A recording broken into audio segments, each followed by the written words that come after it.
What's up, y'all? My name is Polar Bear. Welcome to my channel, Polar Bear Problems, and I thank y'all for joining me today. These are 5 tips and tricks for Elden Ring for new players, and who knows, maybe even if you're a Souls veteran like myself, quote unquote, you can still find some of these tips useful. If you like these tips and you want to see me play Elden Ring live, make sure you come out Monday, Wednesday, and Friday to Polar Bear Problems on Twitch. I stream at 7 p.m. Central Standard Time. So join me in the video, and let's get started. Polar Bear.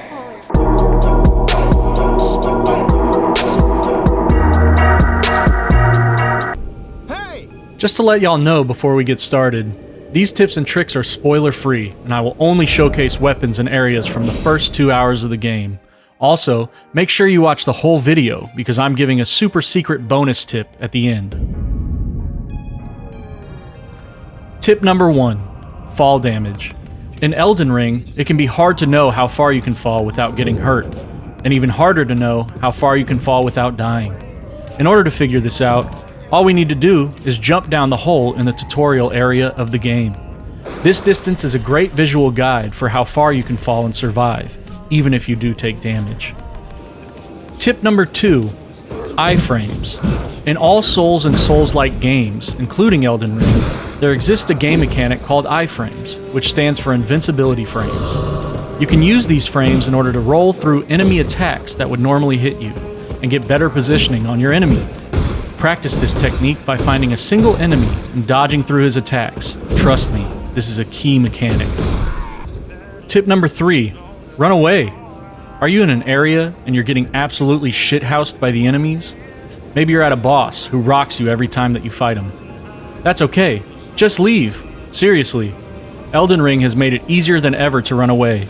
Go find better weapons and armor. Go kill some easier enemies and level up some. Don't stay dying to the same enemy so long that you hate the game. Just leave and come back later. They'll still be there waiting to stick their sword all the way up your ass. Tip number 4, leveling up. Speaking of leveling up, it can be intimidating the first time you open up the level up menu and see all the numbers, stats in blue and red font. But have no fear. Until you get more accustomed to the game, it's always a good idea to level vigor and endurance, no matter what build you're going for.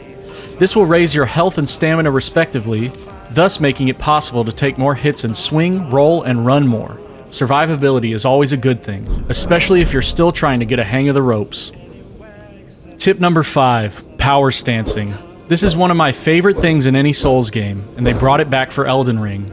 Every weapon has a specific moveset for holding it in 1 or 2 hands, but if you hold the same weapon type in each hand, such as 2 axes, 2 swords, 2 greatswords, and so on, you enter what is called the power stance. In this stance, you get a whole new moveset by using L1 or left bumper. This moveset incorporates both weapons to deal serious damage. You can even use this stance to stack status effects by equipping weapons that do different types of damage. Thanks for watching, y'all. Make sure you stay tuned for the super secret bonus tip. If you like these tips and you want to see me play Elden Ring live, make sure you come out Monday, Wednesday, and Friday to Polar Bear Problems on Twitch. I stream at 7 p.m. Central Standard Time. Also, if you found these tips helpful, like, comment, and subscribe. It really helps me out. I'm trying to grow my channel, and I need every single one of you to do it. Thank you so much. Love y'all. Bonus tip. Warning, minor map spoilers ahead. If you are still really struggling to find your footing, travel northeast from the First Steps site of Grace, past the Mistwood outskirts site of Grace, until you find the Third Church of Marika. Thank me later. But we just getting started, ain't we? Jet set, jet ski, life in HD. You like the view from the penthouse floor, and I got a lot, but you still want more, cause your taste so expensive, pride so big, she ashamed if it's rented. I need the whip, the pink slip, the trip to islands. You can't put a price on an angel smiling, so